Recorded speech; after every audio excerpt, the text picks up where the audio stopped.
What an unbelievable random day in August for the NFL. I mean, this has been absolutely crazy from the Deshaun Watson suspension, the ruling for that, yes, coming yesterday, and the Miami Dolphins with this huge just crapshoot. My name's Adam Wright with Justin Tucker, CJ Medieros, special guest Sean Howe with us. You're listening to the Fumblerooski podcast. Sean, you've been on our show quite a few times before, but not for a while. So, Sean, welcome to the show. Thank you for joining us. Why don't you introduce yourself to some of our new listeners here? All right. Well, my name is Sean. I'm a student at Bridgewater. Huge Dolphins fan, for those who don't know. So, kind of rhyme or reason to the news today is why I'm on. You're a Ravens fan. Why are you talking? Anyway, more recent Super Bowl. Right. Anyways, I appreciate you guys bringing me on, minus Justin. But yeah, so I'm happy to be back. All right, guys. Well, we have a lot to talk about. This is probably the most we've had to talk about in one episode all summer long. We've had to plan all of our episodes to give you guys some content and sort of be able to preview this upcoming season. So this is the last one. We're going to do some NFL honors predictions, and this would be our first segment, but with everything going on, that's like number 3. So we're going to start. We're going to get to Deshaun Watson and his 6-game suspension. We're going to reflect on that. But first, the Miami Dolphins have been found guilty of not only tampering with 2 significant figures in the NFL, but also tanking. So Brian Flores, earlier on, just a few months ago, after he was fired, he came out and he accused the Miami Dolphins during his time of being told to tank some games that he was playing.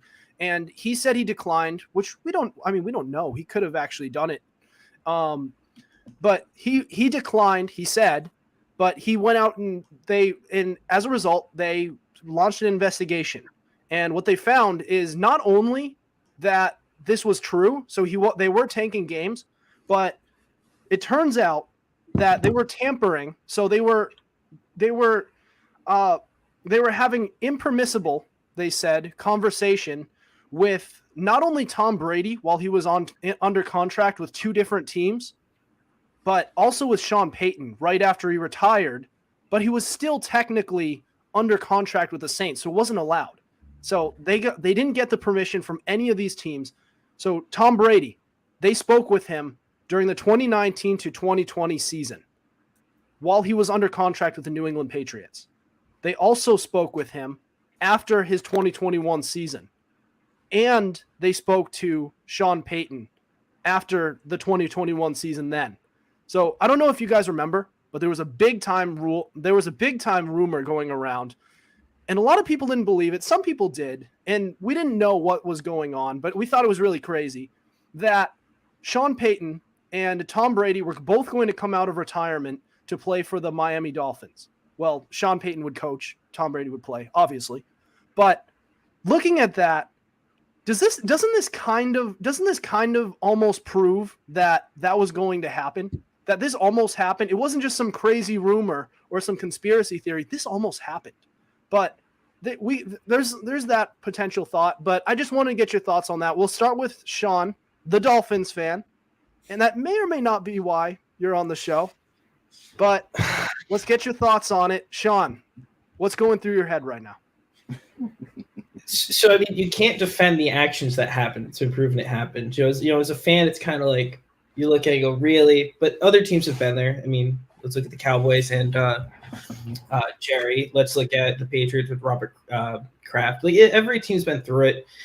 But the thing I took away from it most is, we're going to lose our draft picks. We're going to, the owner's been suspended 6 games. But at the end of the day, I'm putting out the same 54-man roster, the same coaching staff, week 1 to week 6. Yeah, which another thing to point out, so they were also punished really severely. So this is another part: loss of a 2023 first-round pick, loss of a 2024 third-round pick. As you mentioned, their owner suspension. They're also fined $1.5 million.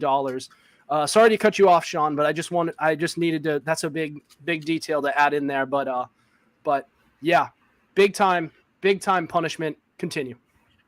No, I mean, losing the picks definitely hurts because it's something that every team needs every year. But as far as this year goes, the potential we have week 1 to week 6 is still the same because the people actually going out on the field coaching and players like is the same. So it's really like a long-term effect where it's something that it's going to have to be sat on. We're going to have to see what comes of it next year, who we could have gotten with that pick and who we end up losing out on, how that affects us there. But as far as this season, it really is a minuscule punishment to us because, yeah, the owner's punished and what was it? The general manager is punished. But it's like to us, it's like it really doesn't affect what I'm going to see on my TV screen come week 1. So the potential's still there as far as I see it. What? Talk. Sounds like you have some thoughts. First off, I wasn't fully aware until I read the reports about the Miami Dolphins. Shame that they have to stoop this low to actually be competitive in a solid, but not all that talented division. Outside of the Bills, I felt like the Dolphins were the second best team in that division. And I thought they had a chance to make the playoffs. But then when you look at the amount of scheming they did just to get one guy on their team, still couldn't manage to do that. Had to hire their coach to lose games and grant him $100,000 per game he lost, which is why I think they lost 7 straight games, which is unbelievable to say the least. They were trying to lose games at that point. And then fired their coach when he realized he didn't want to actually lose games. And then the statement that came out afterwards, defending his innocence, is almost laughable to me. But at the same time, when I see Sean defend his team, I respect it, but at the same time, it's just a bad look for the Dolphins overall. I think they'll still have the same team going forward, but a loss of a first-round pick can be detrimental depending on where they finish. If it's like a late first-round pick, it doesn't really matter in the grand scheme of things, but if they tank, then yeah, it's going to be a problem. All right. CJ? I agree with Sean when he says going to be a late term issue. Because think about it this way. Tua Tagovailoa is unproven. We know it. We've spoken about it. And though he has no reason not to suck this year, let's just say worst comes to worst and he finds a way to do so. And the Dolphins say, all right, buddy, we're giving you the heave-ho. So then what? You can't draft a guy. There's probably not going to be anyone in free agency. So this basically says to me, you better hope Tua pans out. Because if he doesn't, you might actually literally be saddled with him for another year. Mm-hmm. One other thing. Hang on. Sorry, CJ. You continue. I thought you were done because you made a long pause, but we'll address the comment that we just got. Yeah, sure. Keep going. Oh, no, never mind. I was just gonna say, as for the owner, you know how I feel about tanking, and part of me thinks I would like to see more punishments like this because we all know tanking happens in the NFL, tampering happens, but it's just hasn't been this blatant. And frankly, if the NFL really wants to see a cut down on that, you have to start doling out more punishments like this. Yeah. So we got a comment from Jeff Medeiros saying, does this explain why the Pats beat the Dolphins big time 30, he said 30 something, and I think he put an N there on accident. Small typo. 30 something to 0 in first game, and we lost 27-24 at the end of the season and missed out on a bye game. And he said, Is he talking about last season? No, because we got swept by the Dolphins last year. Unless you're talking about, I think he's talking about the year prior because that's when. The year prior. Yeah, it was the year prior where we went in the last week and we were down and we ended up coming back and winning. Yeah. I'd have to look back at game film, but I don't remember. I don't remember it looking blatantly obvious. I thought it was just a good showing by Cam Newton. I don't know. I mean, it's possible, but it really just depends on how deep this rabbit hole goes. Yeah, It go deep apparently. Yeah, it does. I don't know, but it's. I mean, this is all going back. A lot of this stuff goes back with the Patriots in 2019. So for them to turn around to go and say that this could stretch into 2020, the 2020 season on opening day is not out of the realm of possibility. But looking at, I mean, the biggest thing I thought of, because when I was here, I was working out in my basement. I was lifting some weights, and I got a Twitter notification by, I believe, Adam Schefter, Ian Rappaport, Jeremy Fowler, one of the insiders from the NFL, saying the Dolphins just have to surrender to the league a first round and a third round pick, and that rose my eyebrows, because I'm like, wait a second, I know they were accused of tanking, and if it was found true, then yeah, they should definitely get suspended. But I was like, it's a little harsh for just that. Mm-hmm. And then I saw some more information saying that they were tampering with the likes of Tom Brady while he was retired and while he was on the Patriots. But they were also talking to Sean Peyton when he was in retirement. So, like I said, that big rumor that was going around saying that, that there was also almost Sean Payton and Tom Brady uniting in Miami to join that super team that they have going. That's significant. If that almost happened. And another thing to look at, Tom Brady's contract is up after this season. So if he decides he doesn't want to retire, and he also decides he doesn't want to be a 49er anymore, he could go there. That is a Buccaneer. He can go to the Miami Dolphins after this season now, because his contract is up. Now I think his career's most likely over after this year. Mm-hmm. But if this almost happened and it fell through, he got frustrated, decided to go to the Buccaneers. If you look at it that way, it almost looks like he's only doing that because that's the only way he can stay in the league. So he would have to play out his contract, and then he would have to say, okay, I want to go to Miami, and then go to them. And now they're doing it legally. And then Sean Payton comes in, and he goes and says, okay, I'm coming out of retirement. I'd like to be a Miami Dolphin. Also being the year where this is, as CJ likes to say, the put up or shut up year for Tua Tagovailoa. So if this is a shut up type year for Tua Tagovailoa, then he's out, Tom Brady in. I'm just thinking out loud here, because this all just happened just now, but this is all, I mean, it connects in such a weird way, doesn't it? Just let Tom Brady collect his AARP checks when he retires. Let's get this over with, please. I'm sick and tired of wondering what he'll do next. Just retire and call it a career, Tom, please. Because if you go to Miami, it's up for you. I'm not even. He's starting to turn into the LeBron James of the NBA, or excuse me, of the MLB, or the NFL. Like that's already what he's doing. He hopped over to the Buccaneers. He's becoming like the GM around there. Like, would it really shock you if he decided he's going to blow off retirement again to go to a new team? Yes. I'm just playing around with the possibility. I'm not saying I would call him Brett Favre. I would call him Brett Favre if he continues this behavior.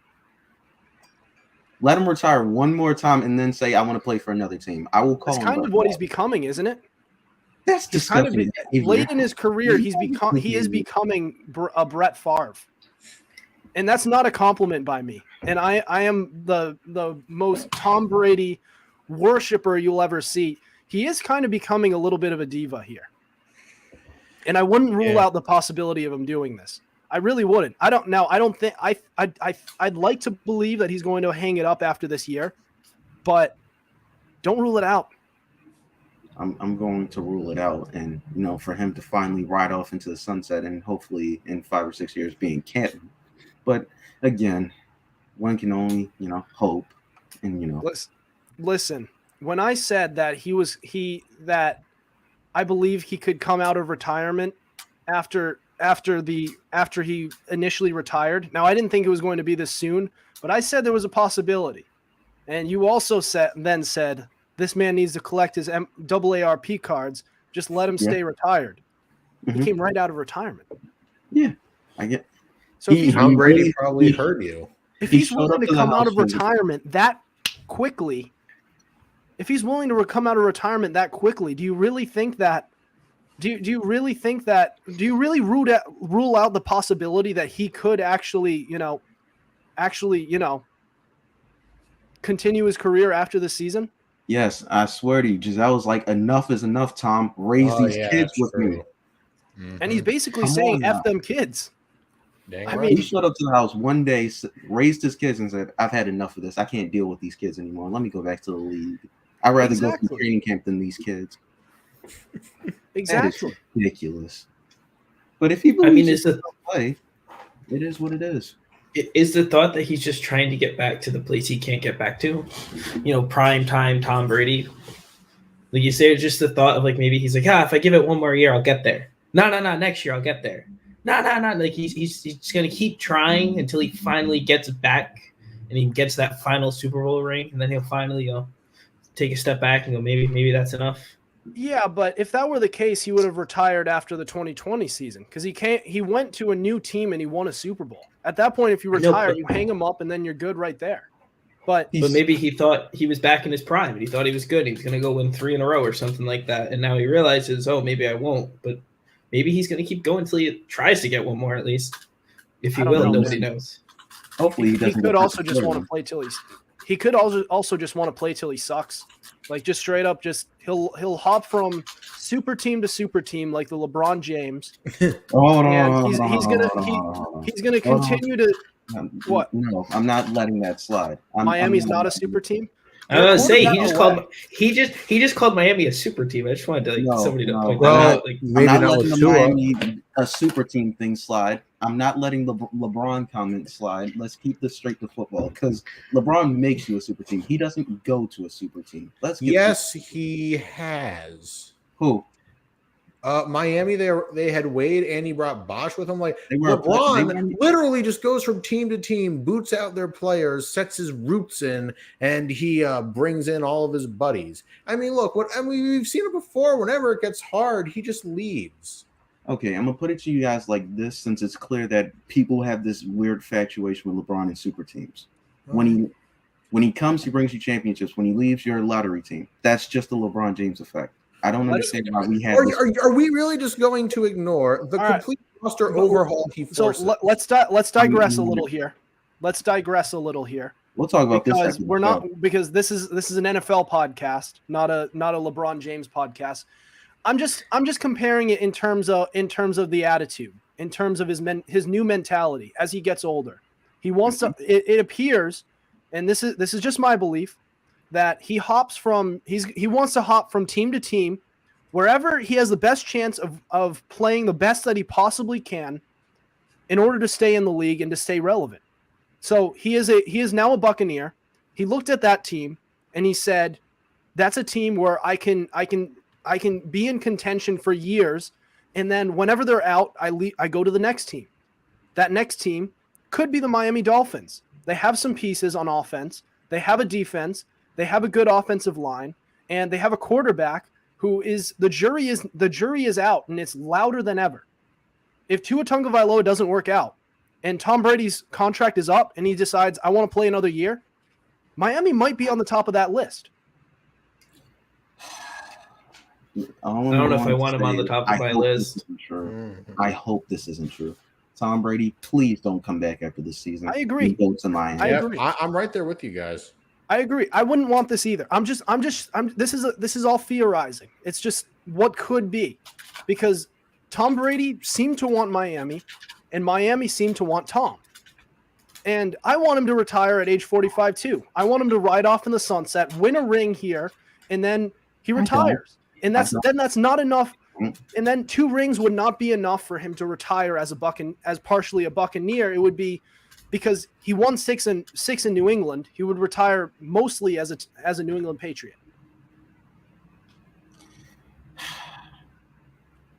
That's what I would want is him just. It's bad enough that he left the Patriots. Don't go to another team. That's what I would want. Have some success. Show that your success in that that you had was legit, and then call it quits, because he's making the Patriots look worse and worse. Any final thoughts, y'all? Because I've made my thoughts pretty clear on this. You know, like I don't know at this point. Are there any other angles to look at this? Because there are a lot. There is a lot to it. There was the tanking, and there was also Sean Peyton, which kind of ties into Tom Brady.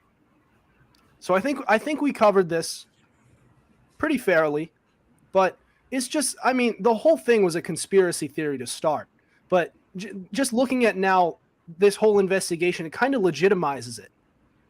So just looking at it and how it shapes up going forward, it is interesting. Just a little interesting. I mean, it really just makes us own what we did. I mean, I hate to say that as a fan of the team, but that's what happens. We got to own, we got caught. We got to own what we did, and we got to work with what we have. And, Sean, you kind of brought up a good point, saying that it only hurts them really in the long term, because in the short term, this is kind of a slap on the wrist. You suspended the owner. And he doesn't play. He doesn't make decisions based on the football team. He just hires the guys to hire the other guys to hire the players. So, like, the team is still looking good for this season. And that's kind of what he said. He came out and he said, "Look, we're gonna move on from this, and not let this be a distraction, because at the end of the day, our team is still intact, and we're looking for a winning season here." That's kind of what they did. So in the interim, it's kind of a slap on the wrist, isn't it? That's how I saw it. Like, it hurt at first, but then when it sunk in, I was really like, the same team's going to show up for the first 6 weeks, whether Ross is there or Ross isn't there. So at the end of the day, it doesn't really affect how we're going to perform on the field for this season. Again, it could be for next season, especially seeing how Tua does. But as for this season, it doesn't really change much if you really think about it. Yeah. So one final thought before we move on to the Deshaun Watson suspension. So this first round pick is lost. The third round pick is another thing. It's a third round pick. It's kind of an early pick, but what happens to the first round pick? Because the top 32 picks are always their first round picks. So does that go to somebody else? No, it's just gone. Kind of. No, it's There's just one gone, less yeah. pick in the draft. Okay, that was some confusion there, because at that point, then the last pick in the first pick in the second round is just a first round pick at that point, because it just goes in order of the top 32 picks. Those are really first round picks. It just has the label of second round pick. I mean, that's the last pick in every round.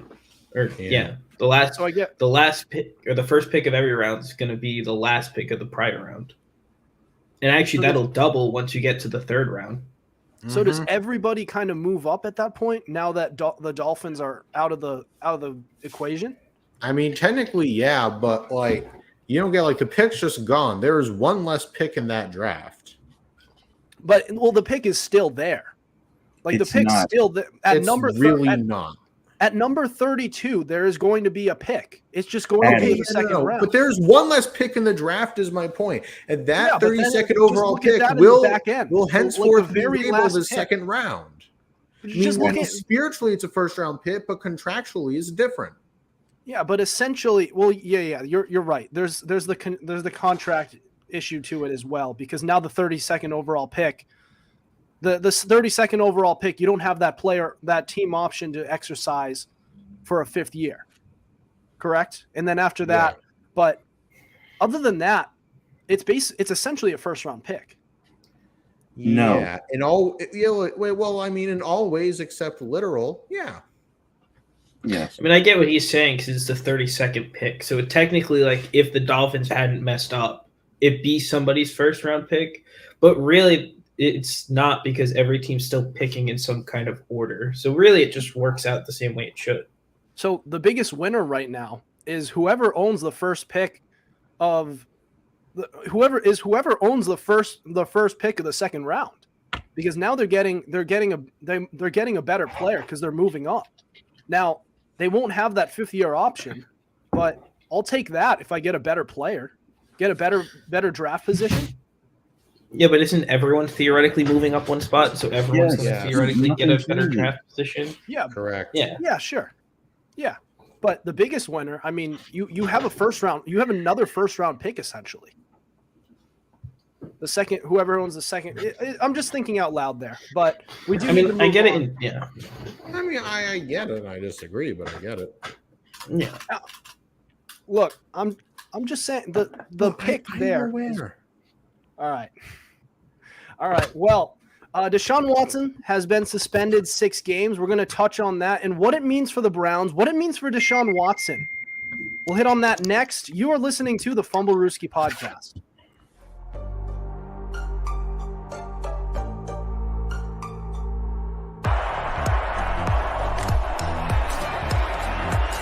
Here's Edelman broken up, and the pass is no sign yet. Edelman comes down with a football. They're saying it's a catch. This is caught. Diggs! Sideline! Touchdown! Unbelievable! Swings it way down the field to Watkins. Sammy Watkins for the touchdown.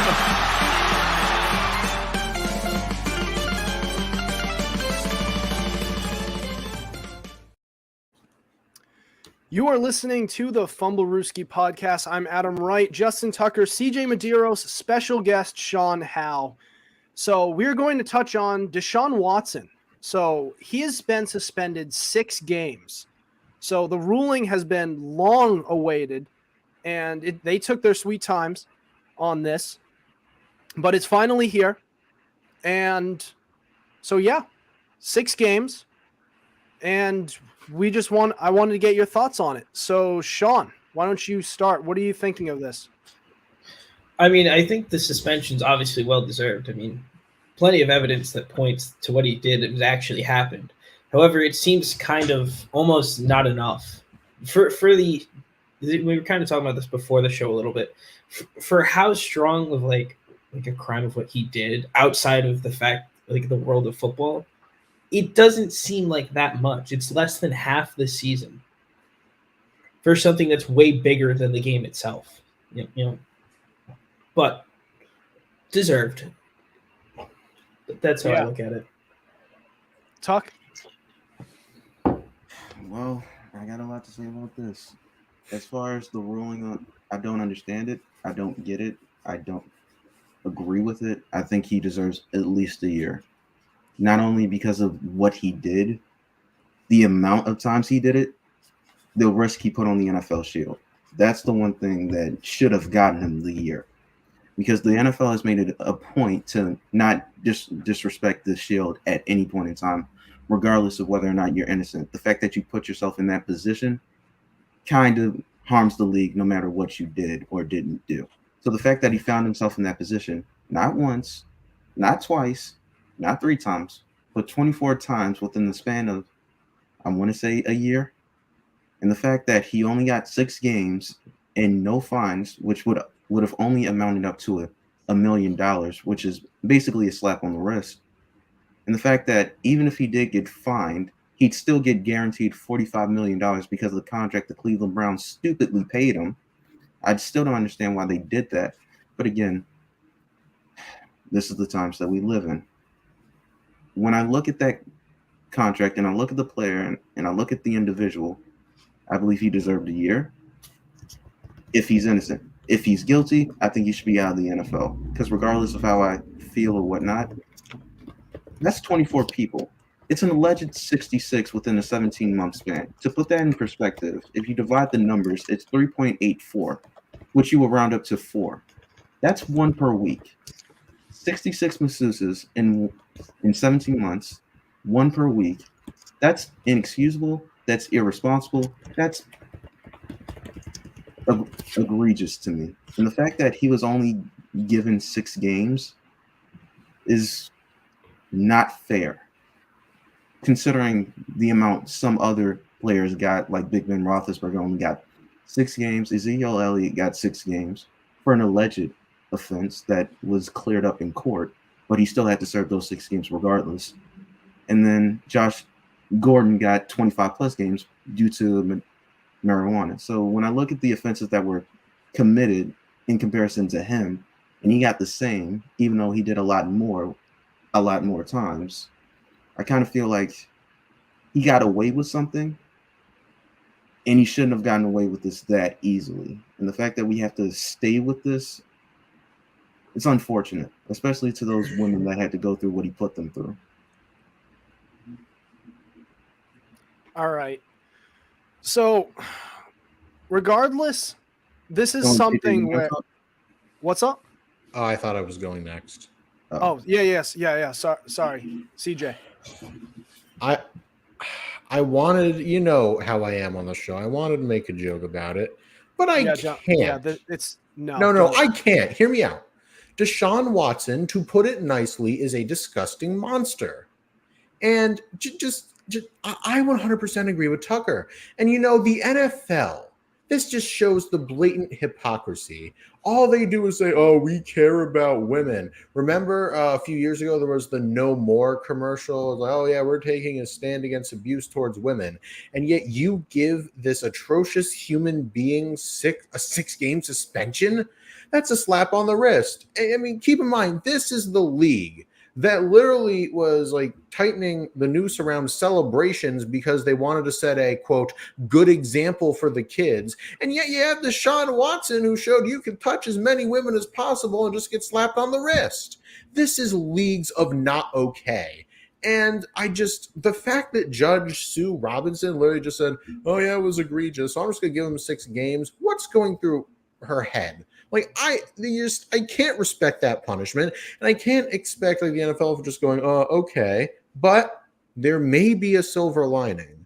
There are many anonymous legal sources and experts and stuff that are saying that the NFL might bow to the pressure placed upon them by darn near every other owner. Because keep in mind, most owners are pushing for a year-long suspension, and that the NFL might actually, bow to the wishes of the owners and appeal the suspension. They can appeal it, and they can ask for something longer. And if I'm the NFL, don't delay, do it now. You need to appeal for longer suspension now. Otherwise, you're just hypocrites. You are literally making a mockery of everything the Shield stands for. Like, you can't even take this lightly just because of how severe it is and how many times it happened. I'm sorry. I know I'm ranting, but if you're the NFL, don't just consider appealing. Appeal right away. Yeah. So I do have a big problem with the league being inconsistent with their punishments, because the only way that you could look at this, and I want to look at something else, another thing that happened with Calvin Ridley. So Ridley was suspended a whole season for betting, just betting. Now it was on his own team, so that is fairly severe, but not nearly. But I'm sorry. But he wasn't even playing then. It's still it's a little, and I believe he was playing for some of it, but you got a season for that, and this guy who was accused of assault by 25 different women, or 24, I lost track at this point. It's an alleged 26, 24 were official. 26, 24 were official. That's the biggest issue here. I mean, the league is looking at the league. So a lot of it is technically unproven. But if they're looking to avoid backlash, then you suspend this player for a year plus, at least, or don't even allow him in the league, because I mean, 24 confirmed, 24. That's a high likelihood that this all happened. That's an extremely high likelihood, and I'm just speechless with the way, and you mentioned the No More, they speak out against this stuff, but their actions don't exactly reflect their words. Not at all. the whole no more this, no more that. Well, you just did a little more of this. So the league really needs to figure stuff out, because it appears that he's only in the league because of money, because they want Deshaun Watson in the league. They know he's a superstar player. But like at some point you need to have some integrity. It's a big problem. See, as I was building on before, like you were saying, Calvin Ridley was suspended a year for gambling. Okay, that's an internal problem behind the shield that you can take care of. But something like this, like I was saying before, I'm saying. Yeah, that's outside. That is above the NFL. Like that is a real world. Like that is a situation that needs to be handled even higher than that. Like a gambling thing, yeah, that's just a policy thing. You have something uniforms. Yeah, that's a league policy thing. Things like that. Mm-hmm. But when it comes to something of this, severity, it needs to be handled in such a different manner. Like it needs to be handled legally first. Like let's like suspend him, figure out what's going on at like outside of the shield. Like let's just what's going on in general. Then let's come back here, because at this point he's only suspended 6 games. He assaulted 24 women. Let's look at the bigger picture here. Whether it's a 6-game suspension, a year and a half, 10 years, the bigger picture is he's getting suspended from being paid to play a game for something of this severity, and that's it. I think that's the bigger issue here. He's getting suspended from playing a game. That's it. For something like this. It's really all it is. Well, yeah, we're speaking on that part, and it's just not even.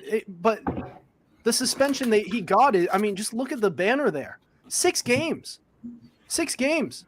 The Browns could wind up staying afloat in the playoff hunt, especially with the teams they're facing. We haven't even touched on how the team's going to play, and he can come back, and he could lead them to the playoffs. And because they have the easiest schedule, the number 1 easiest schedule leading into week 7. Either way, still 6 games. You can stay afloat with that. And like it's just the fact that they can still stay afloat without him. And then he comes back, he leads into the playoffs, deep playoff run. Woo, here's Deshaun Watson. Here's Deshaun Watson, the hero. Deshaun Watson, this great person. He never has to pay for another meal in Cleveland again. And he just automatically gets excused from all of this. And there's been a lot of people who look at the Antonio Brown issue. And then he came back. Antonio Brown helped the team win a Super Bowl.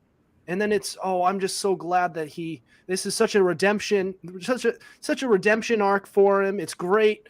It's good to see that he turns things around. He won some football games. You can win football games, be good at what you do, and still be a tool. And that's something that I don't think people understand. Now that's all gone because he decided to strip down, and it turns out then when Antonio Brown somehow redeems himself, he still manages to screw it up.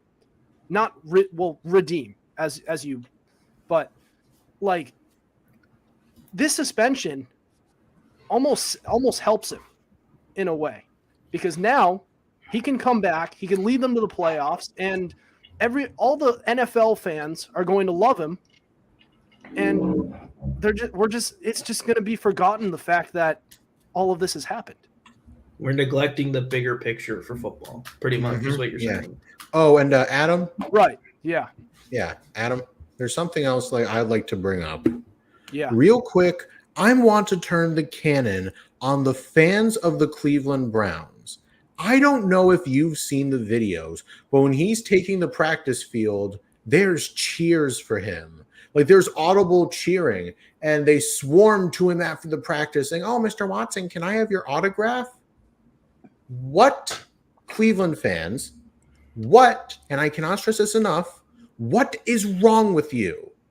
You don't, and the thing is, though, we all know the AFC North, right? No love lost. All they did was make jokes, about Ben Roethlisberger and his own history of sexual misconduct. Ben Roethlisberger, who shouldn't even been in the league either.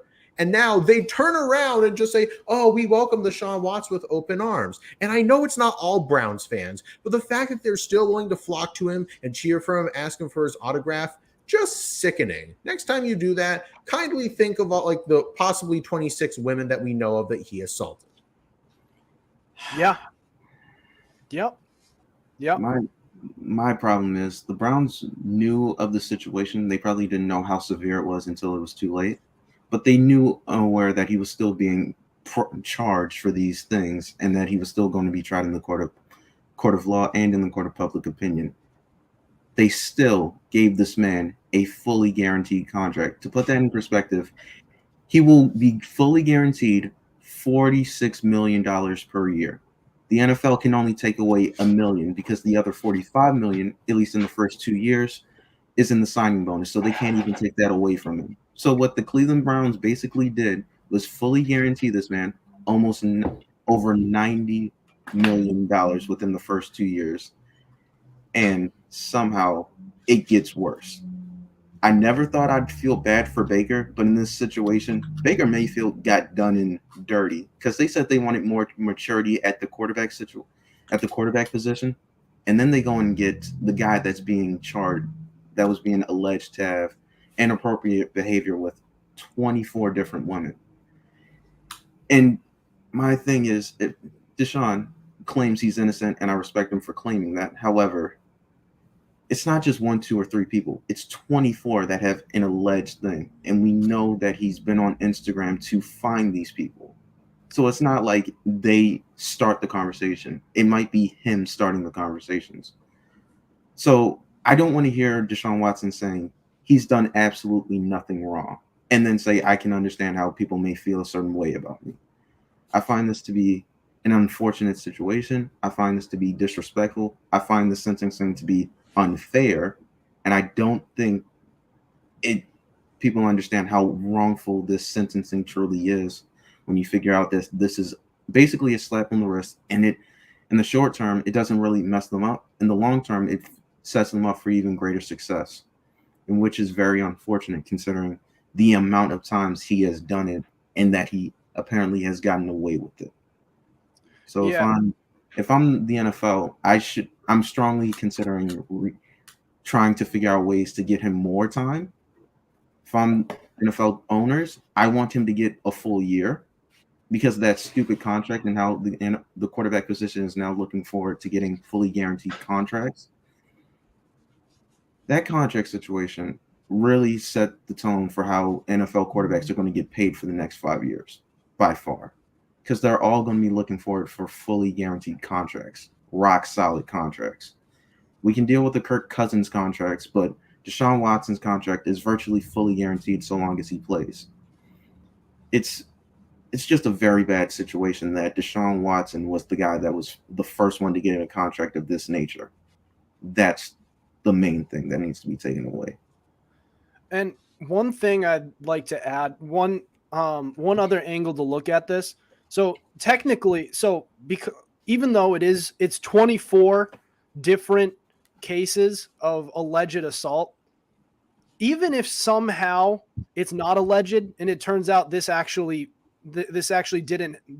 somehow didn't happen, it's still he did something to put himself in this position in the first place. Hung out with the wrong people and got involved with, and that still makes the league look bad that you are being put in that spot. So there's really no excuse for it. Yeah. And let's just say he's innocent. The fact that he put the shield at risk, and the NFL has made it clear that you under no circumstances can put it at risk. Yeah, he needed to get a year just based off that. Whether or not he's innocent, the jury's still out on that, even though he did settle all but one case for right now, which does seem to indicate some form of guilt, regardless if he's innocent or not, because you usually don't settle unless there is some foul play here. And there was some inappropriate touching going on. I don't think you can avoid that. So it's just a very bad situation all around. I mean, I was just going to touch in with you were talking about settling cases. I feel like a lot of the time these cases also just settle because it's a hard fight to fight already.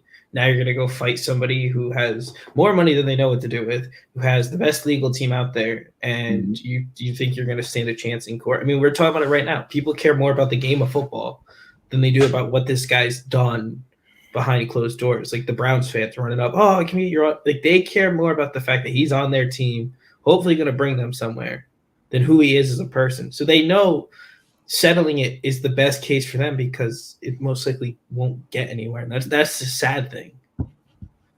Yeah. When you think about it. Yeah. You are 100% right. And it's pretty much solely because he was a quarterback. Because he plays for their team, they're literally willing to look at him through rose-colored glasses.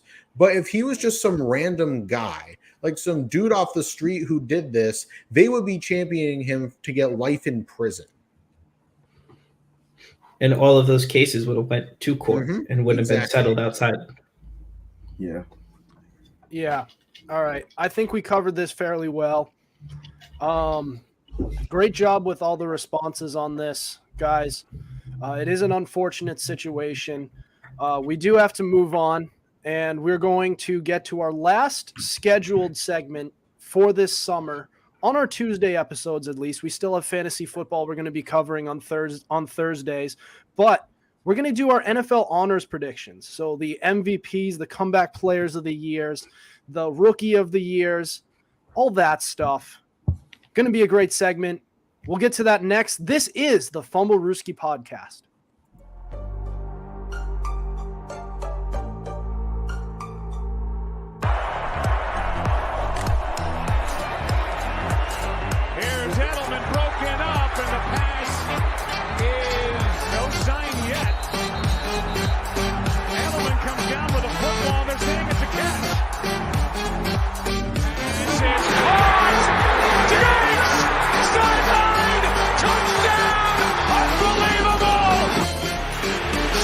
Way down the field to Watkins. Sammy Watkins for the touchdown.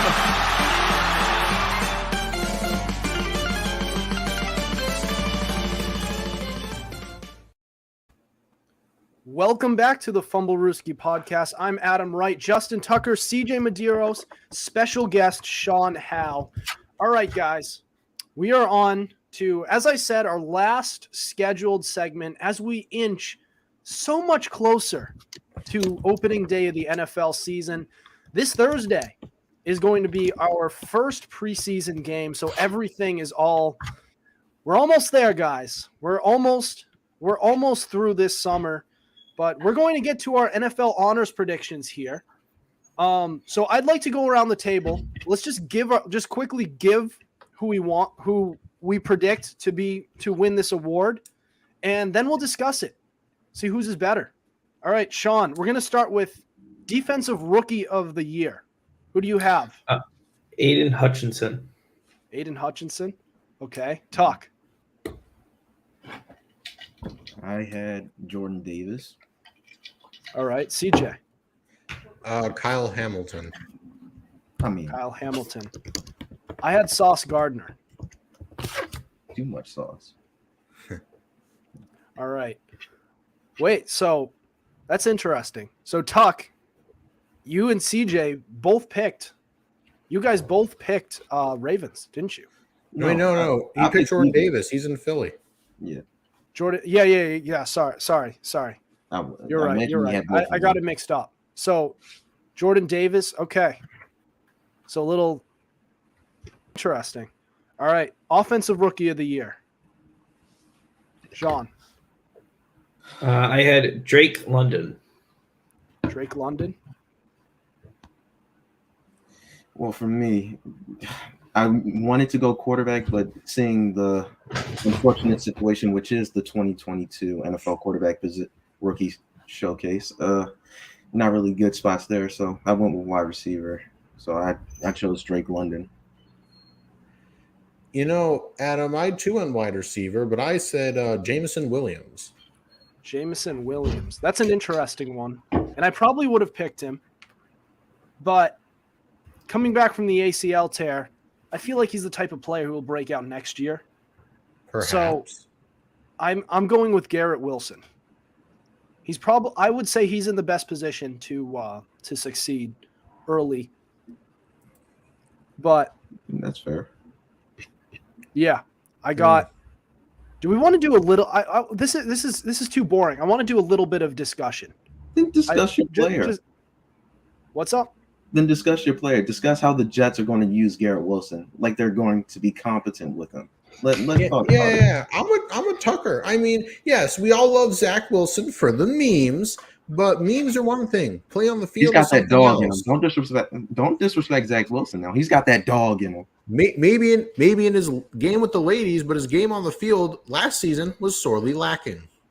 It was lacking, and I think his play is going to be a little bit better. He has the abilities, and I think, look, regardless of whether or not Zach Wilson's play translates into wins, if he's competent, just competent enough so that he can allow Garrett Wilson to show his best qualities and win Offensive Rookie of the Year, then I think he's going to get it.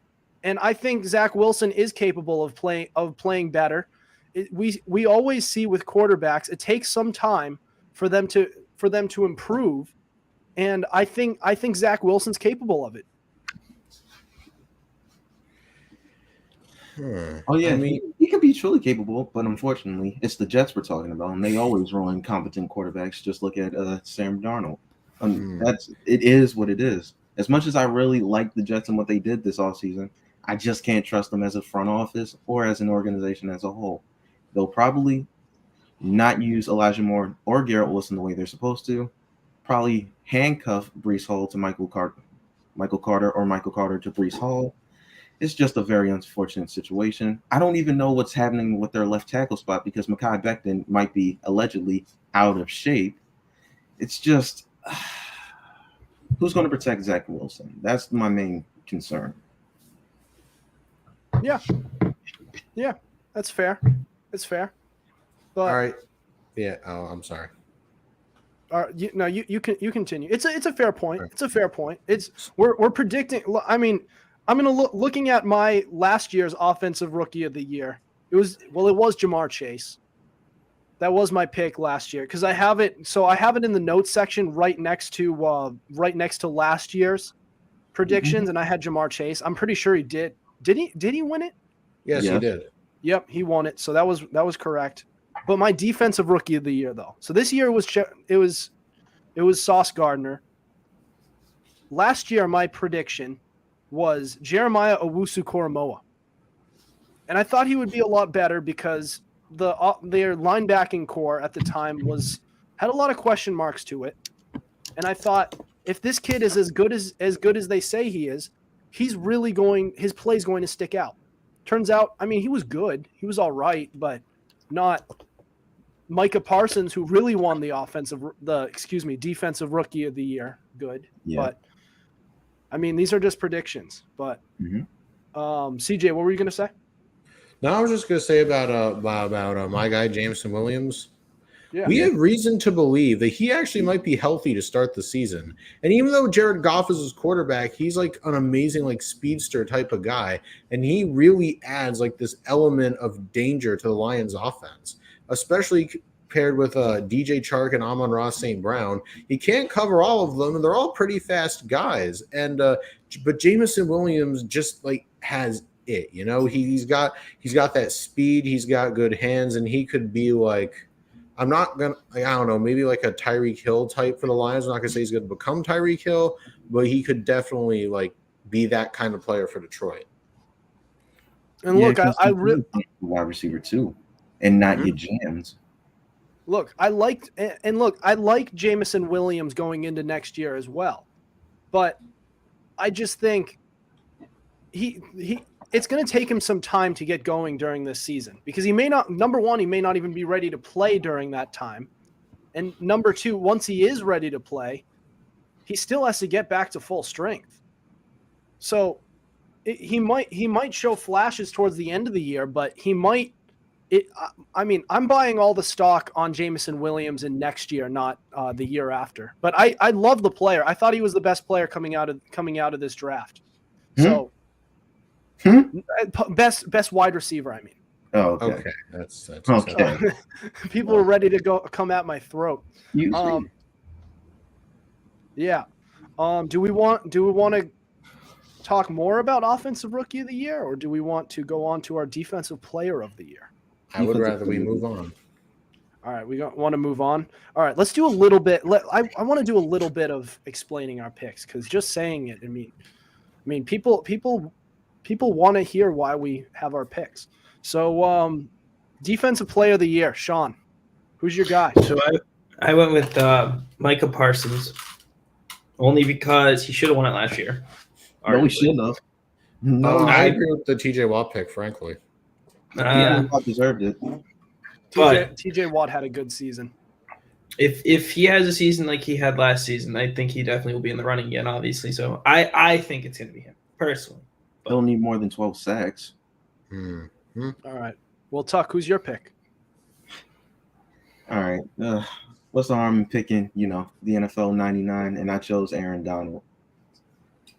Beast. And I still think he'll maintain 12-plus sacks from the deep tackle spot, be unblockable as ever. Now that he has a ring, he can finally relax and just go full skelter and play just for fun. And Isn't it? Sorry. No, I was just gonna say, isn't it crazy that he was considering retirement and then he signed that big extension? Or it's not really an extension, or is it? It's sort of. He gets more money now. He wanted more money, and they gave him more money. Yeah. So they gave him more money. So essentially guarantees that he's going to continue playing. Yeah, he was competent in retiring now that he actually has a Super Bowl ring. Once he got it, he doesn't need to play anymore. Yeah. But CJ. For me, I'm leaning toward Myles Garrett. So hear me out, right? TJ Watt won it last year, and Garrett knows this, and he knows the division rival. And that's going to light a fire under Garrett. And a motivated Myles Garrett is not a Myles Garrett I want to see if I'm an offensive lineman. And you know that the Browns with their quarterback situation, they're not going to be that good on offense, but the defense should be as dangerous as ever. And I believe Jadeveon Clowney re-signed, right? I believe yes, he did. Yeah, and with that back, that's going to open up a lot of lanes for Garrett. All right, so my pick is TJ Watt winning it back to back. So Watt, nobody was able to stop that guy. And that was he was already snubbed. He was already, you can at least make an argument that he was snubbed of Defensive Player of the Year last year. So the league, everyone around the league already knew how dominant TJ Watt really was. And he was still able to win it. So now, looking at the offense, it's not looking quite as good. Not really. It's kind of the same. So this defense is really going to have to put the whole team on its back, led by TJ Watt. And if TJ Watt's able to put up the same numbers he was last year, then I think he's got it. And in order to keep that team competitive, TJ Watt's going to have to play well. So I have TJ Watt. I think he's going to win it again. And he's going to have to, someone's going to have to prove otherwise, that someone else is going to do it. But I understand the arguments for everyone else. Micah Parsons had an incredible rookie year, and Myles Garrett had an awesome year. And Aaron Donald, he's getting to the late stages of his career. He's going to start putting everything on the table, just laying it all out. So you can make a case for all of our picks, I would say. What's up next? All right, we want to go. So up next, now we have Offensive Player of the Year. So Sean, also, I'll go into this comment that we got from, I believe this is your mom talking. Yeah, that's my mom. Sure. How do you pronounce it? Charisse? Yes. Charisse Maynard said Maynard. This was a great episode. Maynard? Yeah. Maynard. Okay. Apologies. This was a great episode. Well, I mean, with the length that we've gone, yeah. Great episode, great discussion. Yeah. Yeah, good discussion, guys. This is a good episode so far. All right. So, offensive player of the year, Sean. So I had Cooper Kupp down for this one, only because so obviously he tore his was ACL a few years ago. So he had a rough few seasons. Then he had COVID, and since then he's kind of bounced out of it. Last year he was just shy of 2,000 yards, 1,947, with 145 receptions. So honestly, I could see him popping off again. He did it last year. I think he was the top fantasy wide receiver. He was up there as one of them. So I could definitely see him having another, what do you want to call it? Standout year. All right. Interesting. All right. For me, I decided to go with second-year talent. I'm going with Jamar Chase for offensive player of the year. I believe that he'll be the Triple Crown winner, and I just believe that he'll take a step forward with Joey Burrow and continue that connection that they have. And I think they'll take another step forward in that, even though they're not winning the division, not this year. We're healthy this year, so bye-bye to winning that. But overall, I believe they'll still make the playoffs some way, somehow. And I believe that connection between those two players will be a main reason for that. That's why I think he'll win Offensive Player of the Year.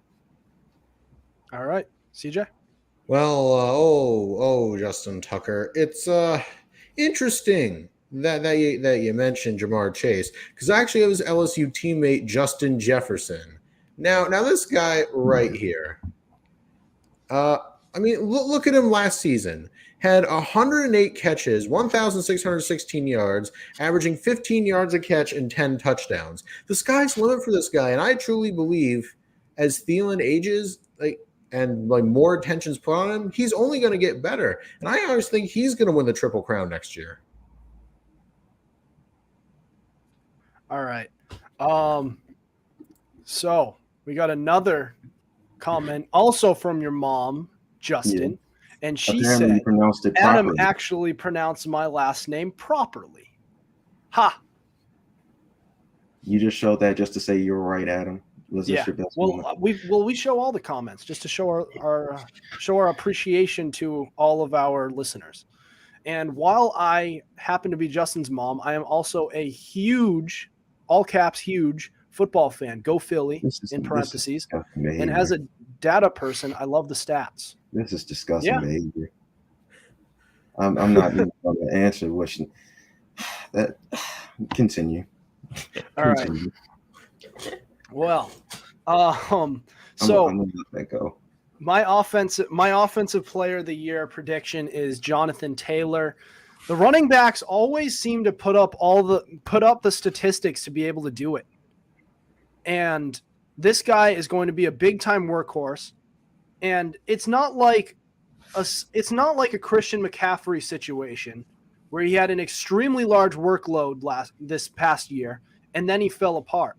This is Christian McCaffrey going into that year. Because if you remember, Christian McCaffrey had that breakout year, but before that he was good about maybe like a quarter to halfway through. I believe it was 2019. No, 2018, where he really started to hit his stride, and then he started to get the large workload. And then the year after that, he had that breakout monster year. That's kind of what Jonathan Taylor had this past year. He kind of had a little bit of a slow start to start the last season, but then he started to get going. So he has a lot left in the tank. So I think this year is going to be a huge year for Jonathan Taylor. He's going to be the slam dunk number one pick in fantasy, and I think this is one of the few times where I think it's actually going to be worth it. So Jonathan Taylor, he's my offensive player of the year. That's a good pick, Adam. Jonathan Taylor will be a stud next year with a better quarterback, I believe, in Matt Ryan. The offensive line is the same. The pieces around him are the same. The defense is basically the same. Yeah, it's make or break year for Indianapolis. I believe Jonathan Taylor would be a big reason why. Yeah, I think that's going to be a big year for him. All right, guys. Well, Coach of the Year. What are our picks, Sean?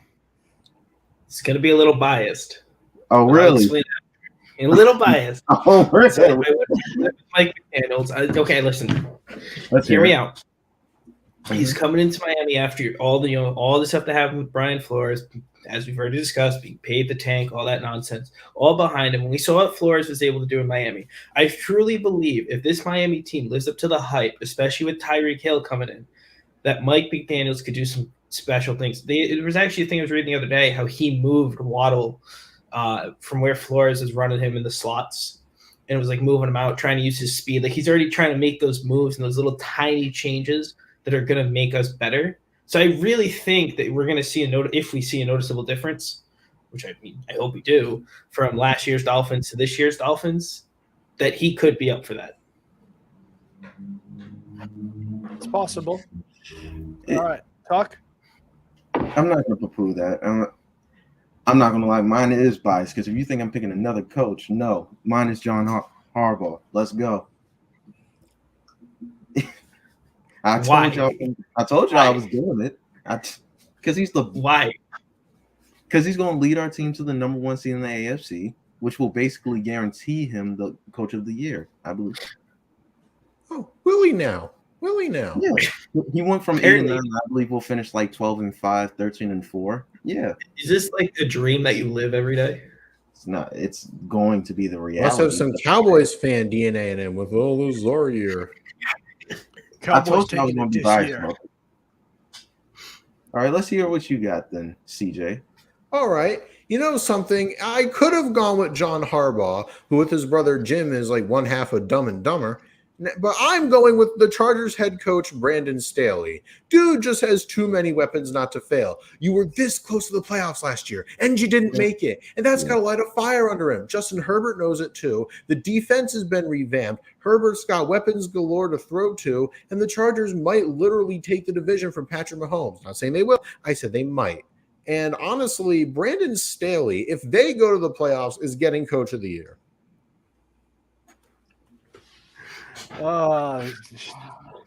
Talk. Do you like this? So we got a comment. I see it. I'll read it. He says John Harbaugh hasn't upgraded his game plan in years. Whoever wrote this, and whoever wrote that, please comment your actual name because it says drunk. Yeah.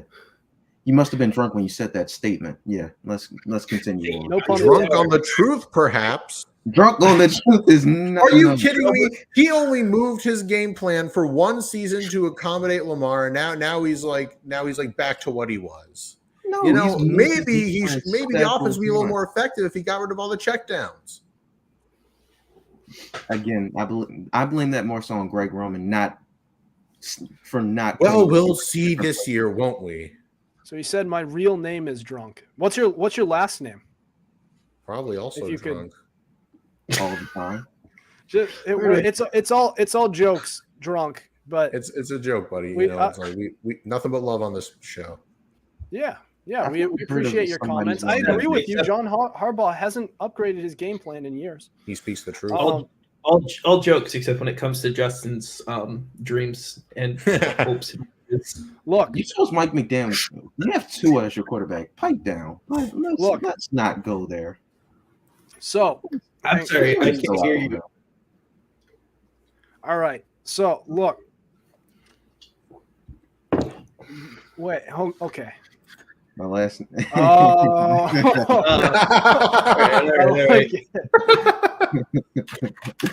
Okay. What a guy. All right. I like it. It's funny. All right. So guys, my pick is Kevin O'Connell. So O'Connell is a guy. He's been around a lot of great offensive minds. And most recently he was around Sean McVay, whose offense was high powered enough so that they were and very balanced as well. And they were able to win a Super Bowl. And they had the tools to do it, but to an extent, so do the Vikings to at least turn around their play. Because as much as I like to trash on Kirk Cousins, he is a pretty functional quarterback with the capability to lead a team to the playoffs. And to be honest, these Vikings teams over the past few years have been underperforming dramatically. And they needed a change in game plan because they have the pieces around them. They have their Cooper Kupp and Justin Jefferson, who can play that role of being that wide receiver who they go to, who's the go-to guy. They also have Adam Thielen. They have a very capable running back in Dalvin Cook, and you know who's also very capable is Alexander Mattison. If Dalvin Cook decides that his body is actually made of glass chandelier parts, but Alexander Mattison can step in and still play well. And so looking at all of these things, they worked on their defense. Their division rival has also gotten much weaker in the Green Bay Packers. So looking at all of that, like that's prime position to win Coach of the Year. So I think Kevin O'Connell, his rookie year as head coach, he's going to light it up, man. It's going to be great. So, all right. So so his full name being Drunk All the Time. I would like to know your actual full name. If you're not, apparently it's Drunk All the Time, Adam. What part don't you get? All right. Listen, I think y'all naming coaches who will win Coach of the Year, and I'm going. Okay, yeah, we are naming, and he's going with Josh McDaniels, Mike McDaniels. Okay, he's going to bring the best out of Hawaiian Josh Rosen. This man is 3 for 3 in my book right now. That's all I have to say. Funny. He's got jokes. I'll say that much. Yeah, He's 3 I'll for say 3. that much. If you're not already subscribed, please subscribe so that we could get comments like this. This is hilarious. All right. So moving on, comeback player of the year. Let's go around the table, Sean. Derrick Henry. I feel like that's yeah. pretty common one that people are going to guess, but for obvious reasons. But Derrick Henry obviously had a good season 2 years ago. Last year didn't go the way he wanted. Let's see if he comes back out hitting like a bus. All right. Yeah. Tuck? I was trying to figure out who also got injured last year, but not a lot of names were coming to my head at the time, so I also went with Derrick Henry. Let's not forget, when he first went down, he almost had 1,000 yards and still finished as like a top 10 leading rusher in the league. So it's not like he was a scrub at all. So when he comes back fully healthy, I fully expect him to take back the leading rusher crown in the NFL. All right. CJ? Can you hear me now? Yeah, we can hear you. I was unplugged for a second.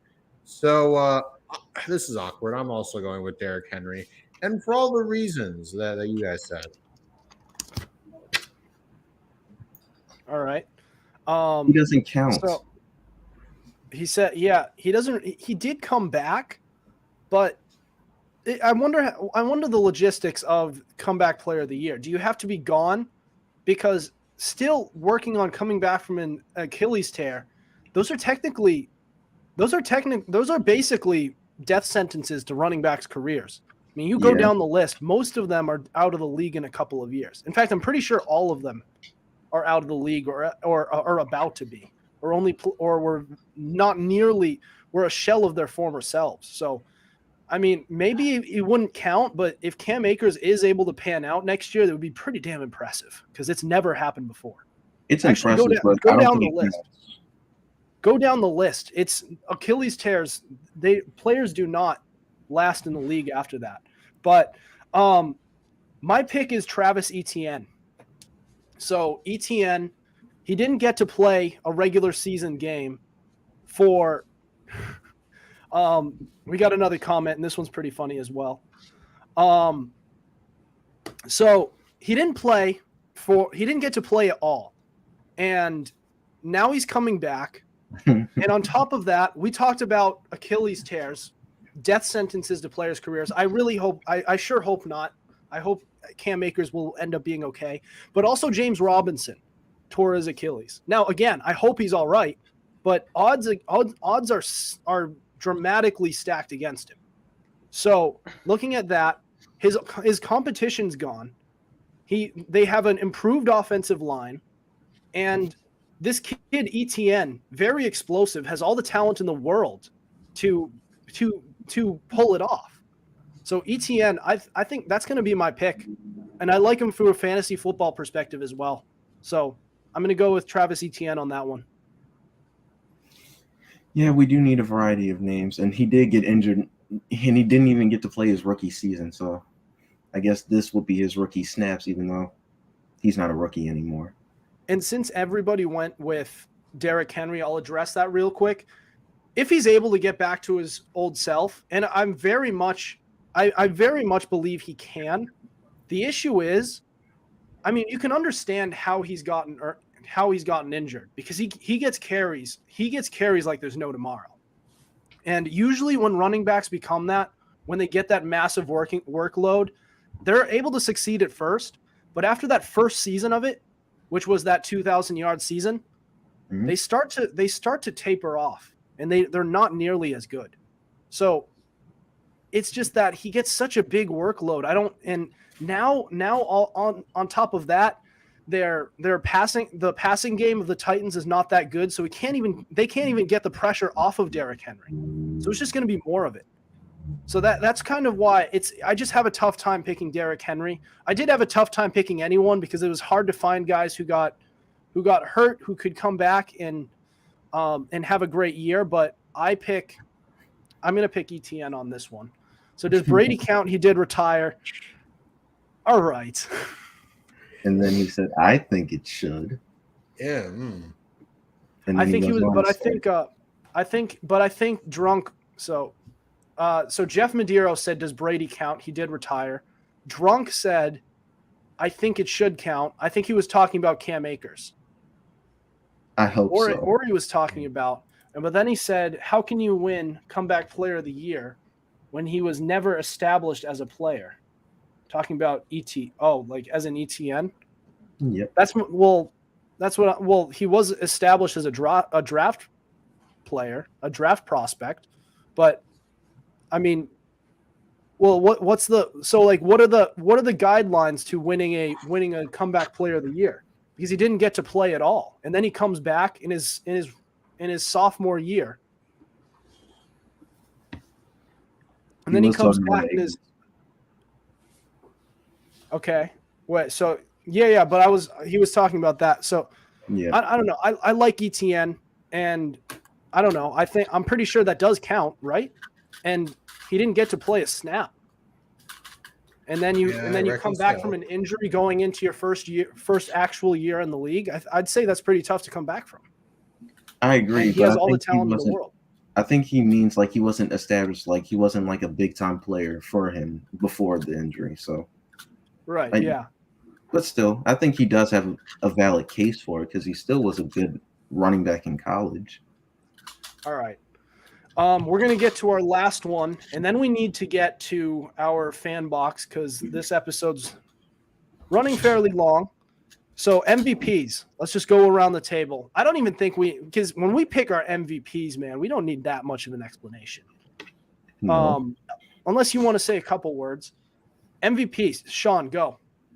So I just want to say, this was before the thing came out with his elbow injury that he was having at camp. Matthew Stafford. Matthew Stafford, okay. Tuck? I went with Josh Allen. Okay. CJ? I'm rolling with Tom Brady. All right. Oh, man. Tom Brady. Getting to that finish line in crutches. At least wanted he's to not a pick running him. back. Look, I wanted to pick him so bad, and I probably would have if it weren't for center Ryan Jensen going down with an injury.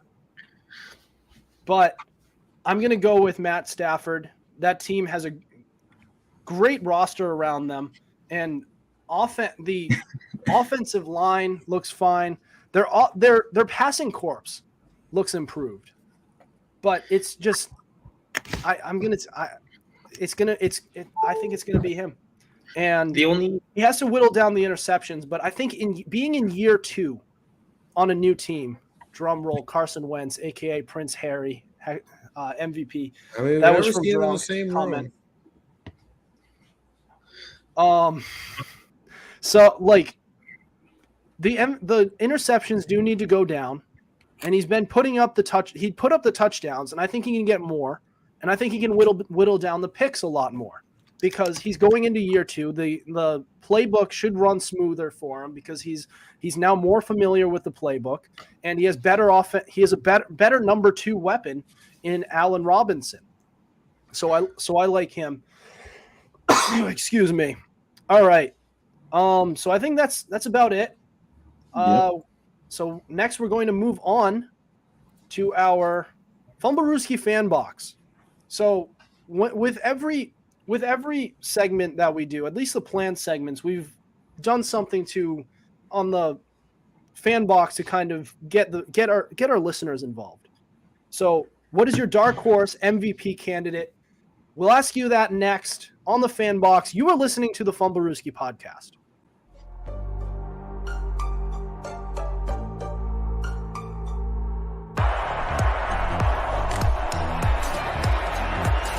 Here's Edelman broken up, and the pass is no sign yet. Edelman comes down with a football. They're saying it's a catch. This is caught. Diggs! Sideline! Touchdown! Unbelievable! Swings it way down the field to Watkins. Sammy Watkins for the touchdown!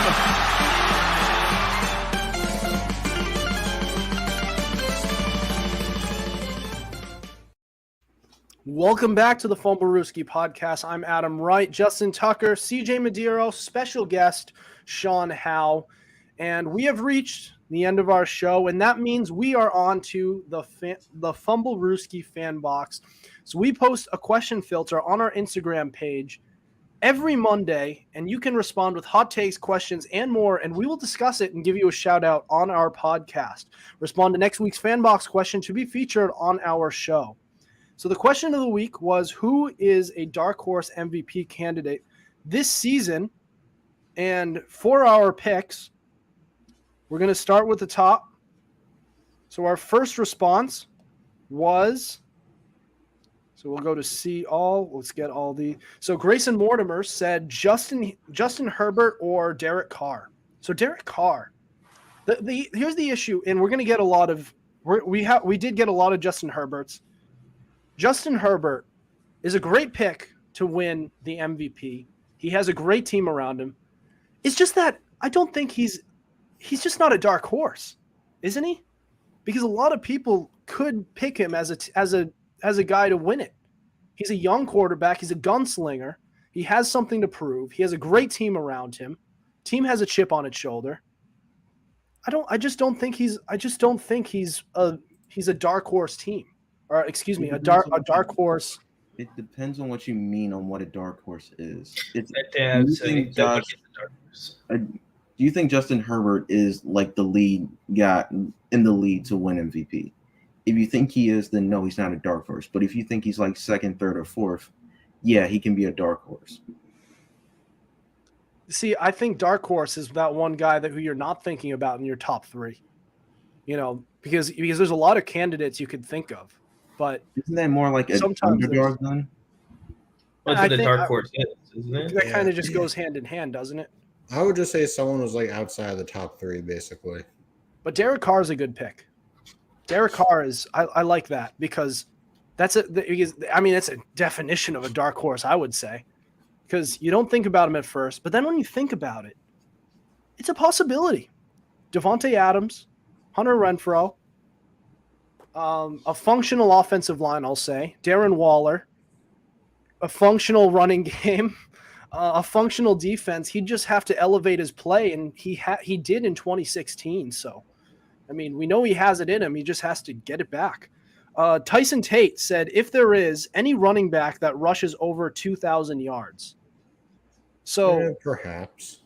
It's tough. It's tough for running backs, but it's possible. It just depends. Also, there's a lot of things that have to go right. I feel like your team really needs to actually,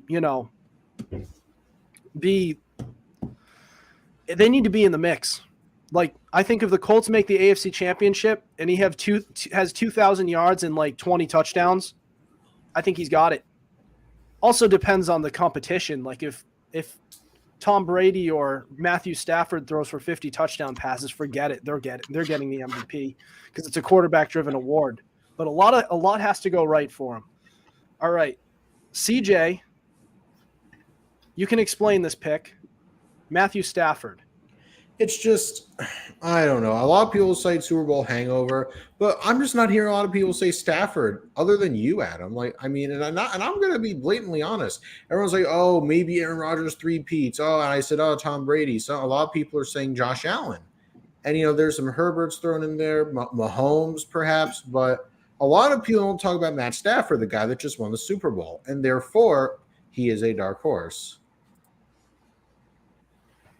Not to mention the offense around him actually got better. Yeah, the offense did get better. I like him. I like him. Nosebleed Baseball said, call me crazy, but Kirk Cousins is going to have a year. And he said in all caps, a year. With that new offense. So, like I said, I talked about him before, Kevin O'Connell, the new head coach. As kind of he's basically all of the new offense. Look, they have a good offense, just they haven't been able to utilize it correctly. And Kirk Cousins kind of melts down in big moments. So that offense might improve a lot, but to the point where their quarterback wins league MVP, that's tough. That's tough, especially when it's Kirk Cousins. And I did warn you guys earlier in the episode. I trash on Kirk Cousins a lot, but I mean, I do like it. I just tell him for what he is. I like him for what he is. He's not. You don't appreciate him like I do. You don't appreciate him like I try to tell you to. I just tell him like he is. He's not an elite quarterback. He's a very good, serviceable quarterback who can win regular season games if he's put in the right position, but if he's on a big stage, he'll melt. That's all. And that doesn't mean he doesn't deserve to be paid. He deserves to be paid. Very functional NFL quarterback. Not many people get to say that in this world. So you made the NFL. Good for you. You made some money too. Good for you. Good stuff. All right. So Cash Withers. So this kid responds to a lot of our fan boxes. And he responds in like big hordes of responses. So we gave 3. One was Derek Carr. Another was CeeDee Lamb. And another was Justin Herbert. So we touched on Justin Herbert and Derek Carr. CeeDee Lamb. Adam, may I? No. He did say he was a Cowboys fan. I've talked to him over DM.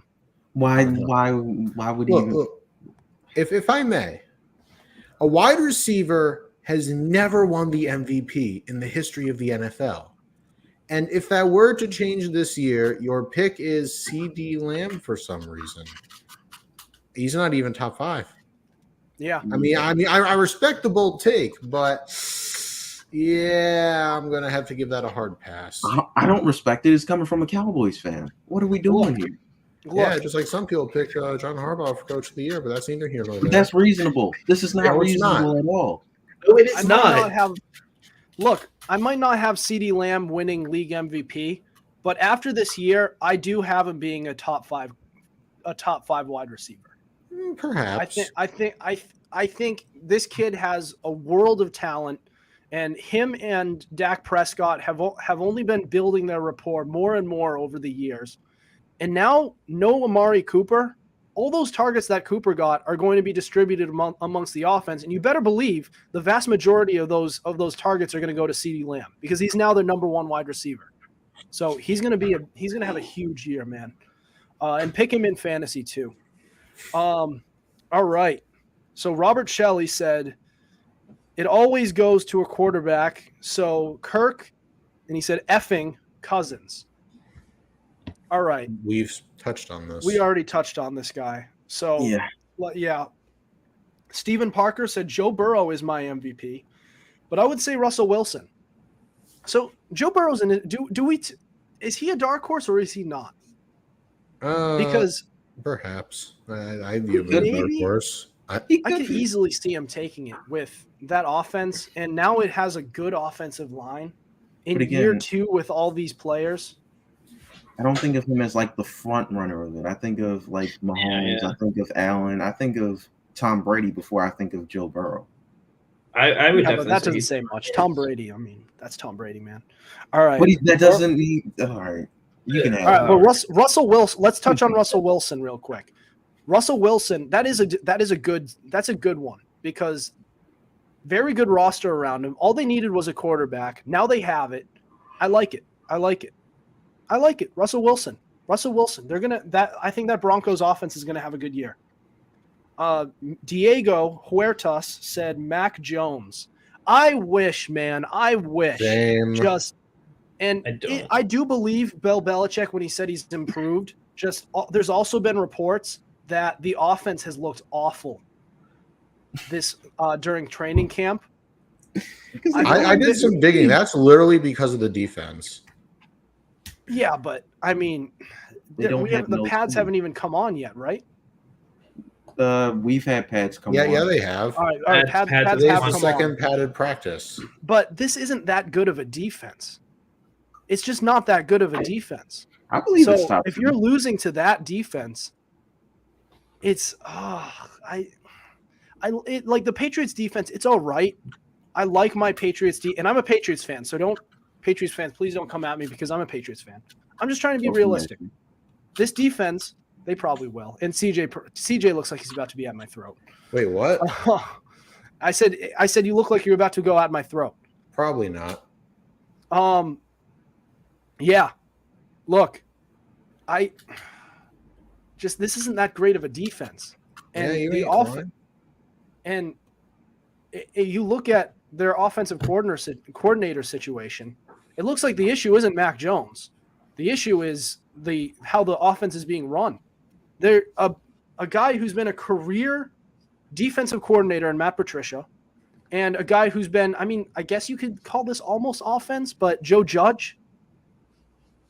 Both guys who are failed head coaches, and also they're not even really offense. So that's a tough one for me. It's tough. I see Mac Jones panning out maybe sometime down the road, but it's tough for me. All right. So Brady Etherton said Jalen Hurts. So I mean, if Jalen Hurts pans out, then yeah.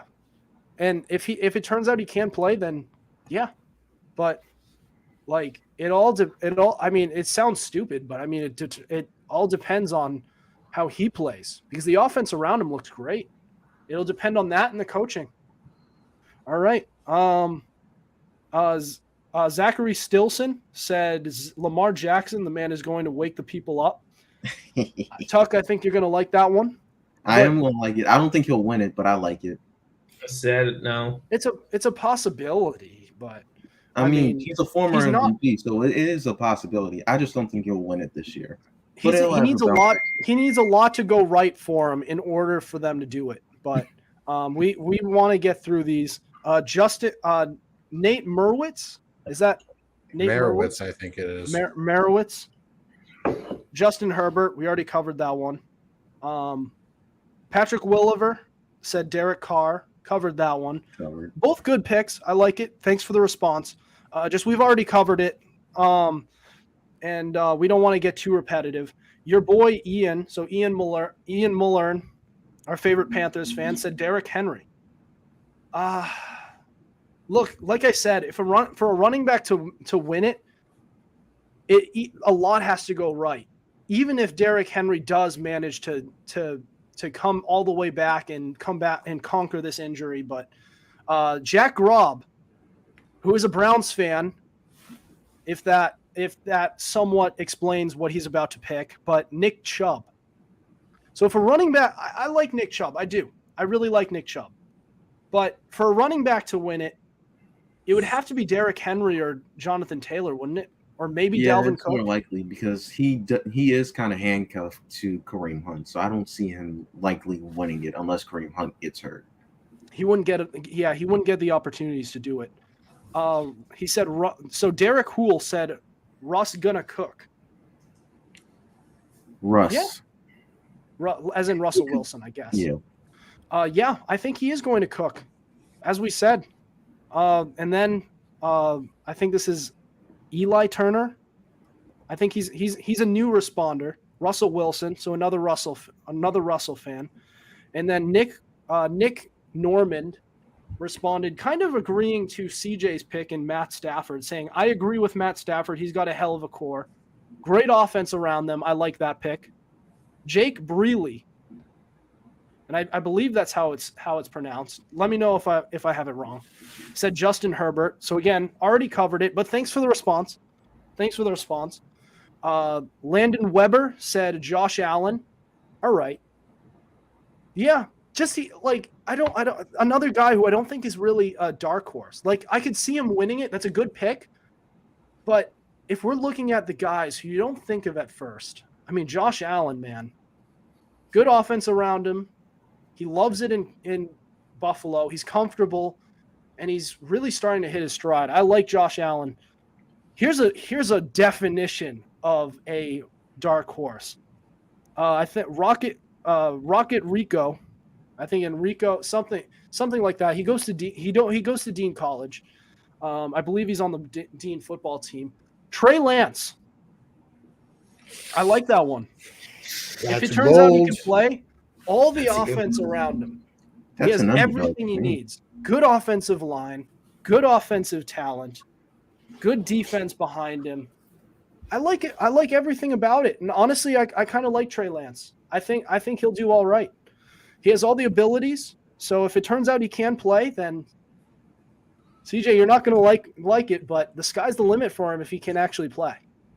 I've said that. I'm just not a fan based on what we've been hearing out of camp. But, I'm rooting for him. Mm-hmm. Kozak Patrick said Tua. Another guy kind of like No. Jalen Hurts, or as what's his name who's been in the No, Sean, I'm not letting you have this one. Hawaiian Josh Rosen. As I like to call him. Let me dream. Funny. Let me Hawaiian dream. Josh Rosen. All right. So Landon Weber had another response. He said Matt Ryan. So maybe.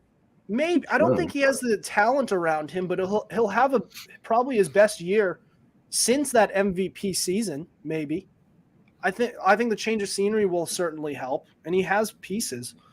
Tyson Tate said, by popular answer, you mean Kirk Cousins. I don't know what he meant by popular answer, but he's a Vikings fan, so I think he was really hyped to see that people were picking Kirk Cousins. But we already covered it again, so yeah, I don't know. He'll have a good year, but I don't know. John Warren said Kirk baby, so we already covered that one. But thanks for the response. So yeah, you guys will all get shout outs, and this was a good list. This was the biggest turnout we've had for responses. 26 responses. 26. That's the highest we've had by a mile. So I love the participation here by you guys. Thank you so much for all of the engagement you guys give. We couldn't do it without you guys, and we wouldn't be driven to without you guys either.